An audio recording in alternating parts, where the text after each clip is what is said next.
History remembers the icon, the elegant elliptical wings of the supermarine Spitfire, the dueling master of the sky.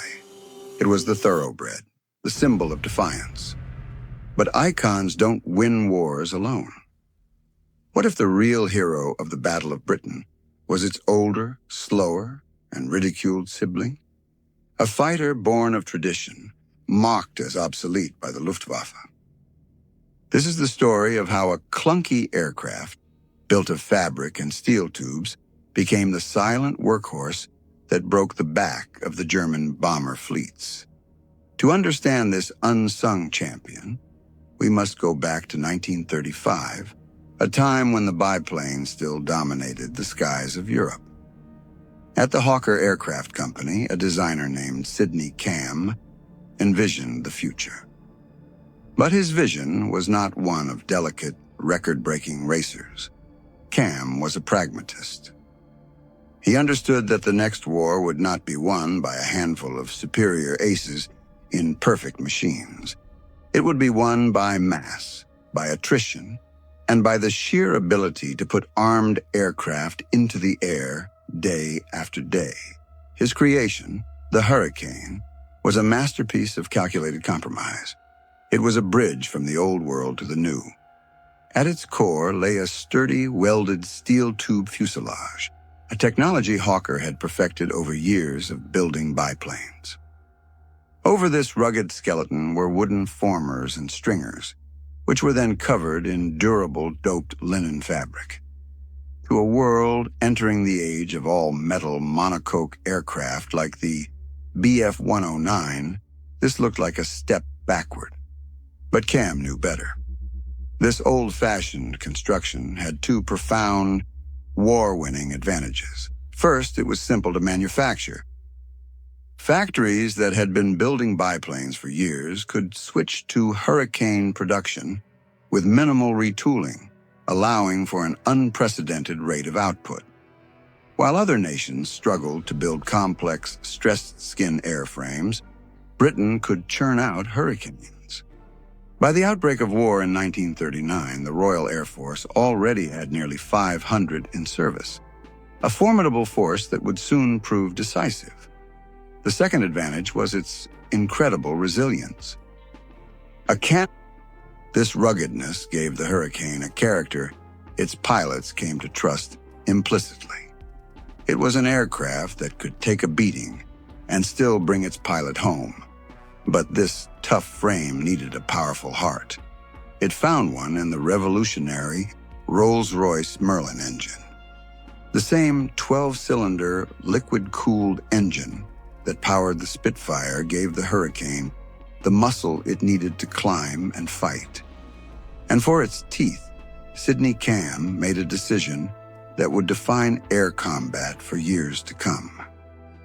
Instead of 2 or 4 rifle-caliber machine guns, the Hurricane was armed with a devastating battery of 8 Browning .303 machine guns, 4 mounted in each wing.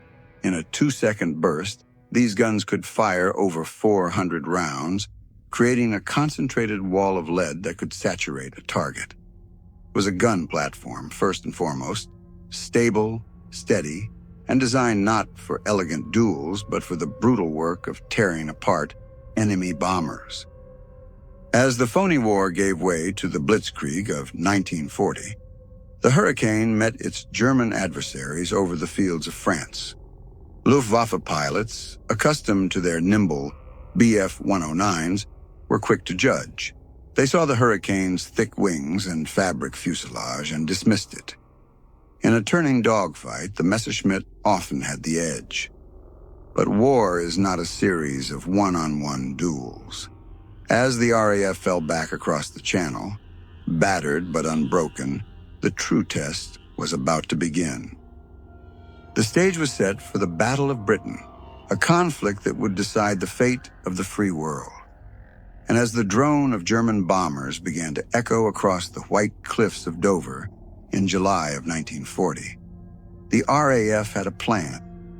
It was a plan that relied not on the celebrated Spitfire, but on the sheer, stubborn, numerical strength of the aircraft everyone had underestimated. The strategy, born of necessity, was brutally effective.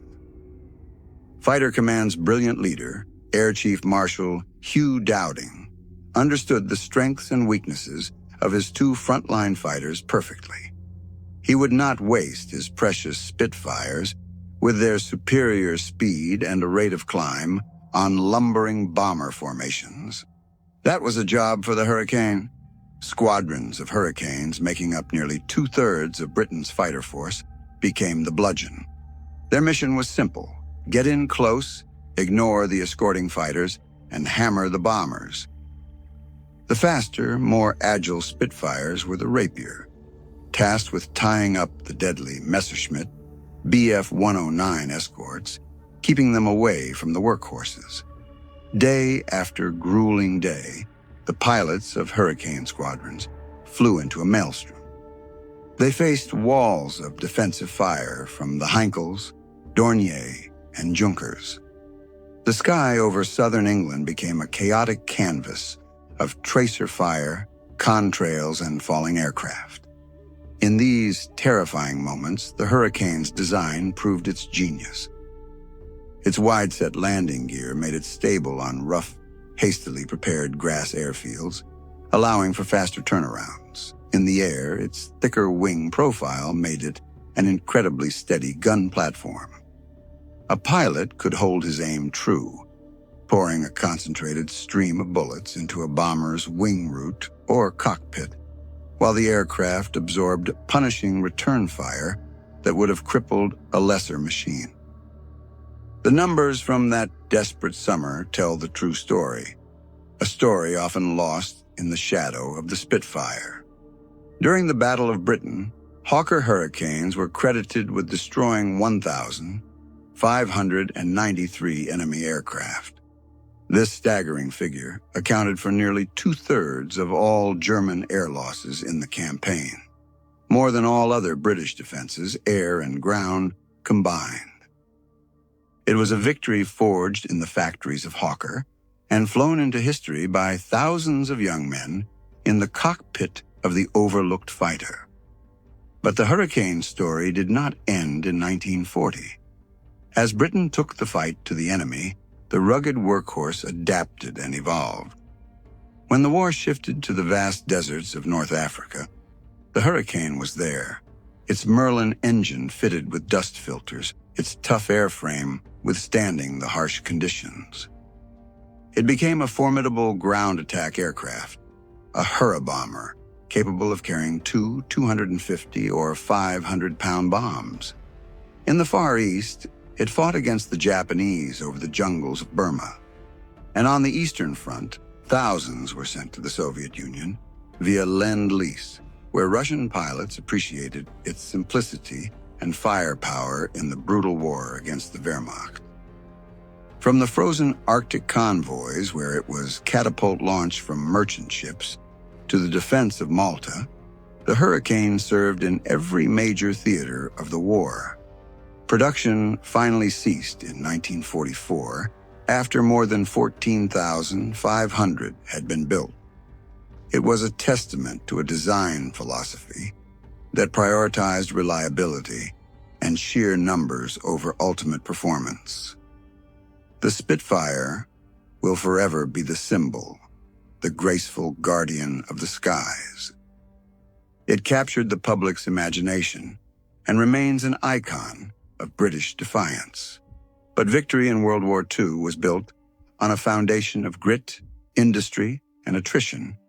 It was won by the tools that could be produced in the thousands and repaired in the field. It was won by the unsung hero, the steady workhorse, the aircraft the enemy mocked until it had shot them out of the sky, the Hawker Hurricane.